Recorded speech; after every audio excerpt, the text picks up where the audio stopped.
Pinakamasakit, pinakamabigat, pero kailangan. Kim Chiu. Sa gitna ng matinding pagsubok, nagsalita na si Kim Chiu tungkol sa pinakamahirap na desisyong ginawa niya sa buong buhay niya.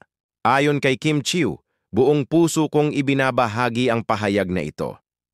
Matapos ang buwan-buwang pagsusuri at mabigat na pagdedesisyon, napilitan akong magsampa ng qualified theft case laban sa aking sariling kapatid na si Lakambini Chiu dahil sa seryosong financial discrepancies na natuklasan sa aking negosyo.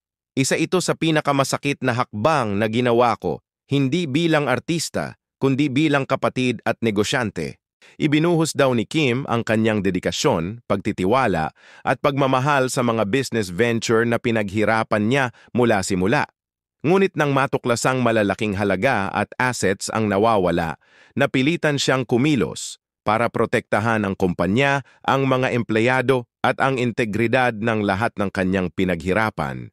Alam kong private family matter ito, pero ngayon ay nasa legal na proseso na kami. Pinili ko ang transparency, responsibility at accountability. Hindi lang para sa akin, kundi para sa brand at komunidad na sumuporta sa akin mula noon. Humiling si Kim ng pag-unawa at respeto habang hinaharap ng kanilang pamilya ang napakahirap na kabanatang ito. Patuloy siyang umaasa na ang katotohanan at hustisya ang mananaig sa tamang panahon.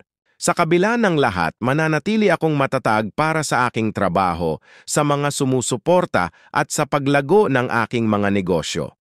Dasal ko ang healing at resolution para sa lahat ng sangkot. Maraming salamat sa inyong pagmamahal at respeto. Irespeto natin ang proseso, iwasan ang panghuhusga, suportahan natin ang katotohanan. Let's choose empathy over speculation.